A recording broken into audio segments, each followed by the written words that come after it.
शान्तिः हरि ओम। सहस्रशीर्षं देवं विश्वाक्षं विश्वशम्भुवं विश्वं नारायणं देवमक्षरं परमं पदं विश्वतः परमानित्यं विश्वं नारायणगं हरिं विश्वमेवेदं पुरुषस्तद्विश्वमुपजीवति पतिं विश्वस्यात्मेश्वरगं शाश्वतगं शिवमच्युतं नारायणं महाज्ञेयं विश्वात्मानं परायणं नारायणपरो ज्योतिरात्मा नारायणः परः नारायणपरं ब्रह्म तत्त्वं नारायणः परः नारायणपरो ध्याता ध्यानं नारायणः परः यच्च किञ्चित् जगत् सर्वं दृश्यते श्रूयतेऽपि वा अन्तर्बहिश्च तत्सर्वं व्याप्य नारायणः स्थितः अनन्तमव्ययं कविगं समुद्रेन्दं विश्वशम्भुवं पद्मकोशप्रतीकाशगं हृदयं चाप्यधोमुखम् अधोनिष्ट्यावितस्त्यान्ते नाभ्यामुपरि तिष्ठति ज्वालमालाकुलं भाति विश्वस्यायतनं महत् सन्ततगं शिलाभिस्थूलं भक्त्याकोशसन्निभं तस्यान्ते सुशिरगं सूक्ष्मं तस्मिन् सर्वं प्रतिष्ठितं तस्य मध्ये महानग्निर्विश्वार्ची विश्वतोमुखः सोऽग्रभुग्विभजन् तिष्ठन्नाहारमजरः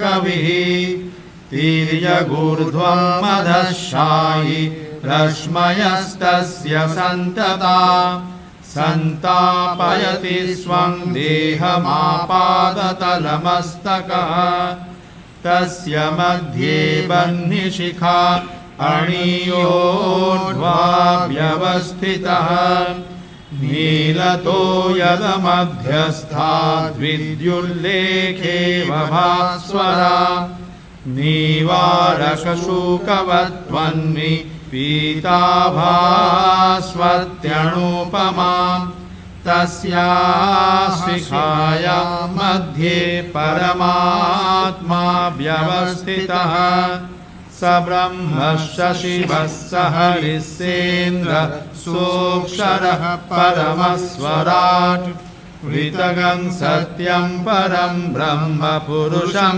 कृष्णपिङ्गलम् ऊर्ध्वरेतं विरूपाक्षं विश्वरूपाय वै नमो नमः।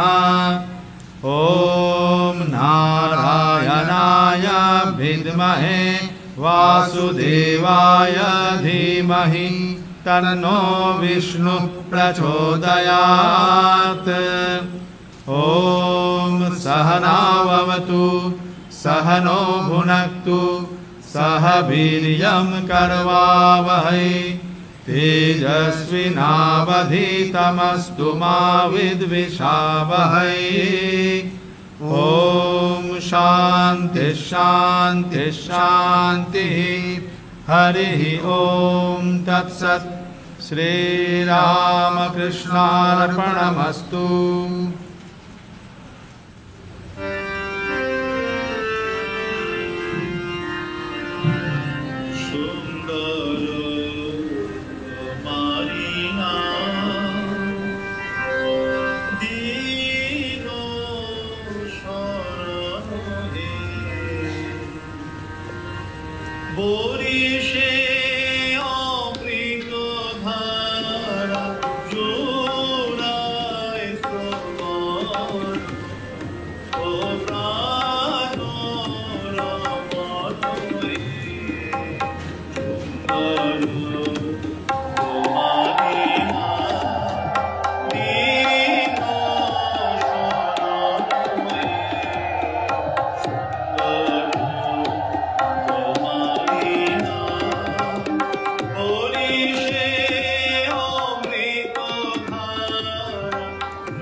श्रीरामकृष्णाय परम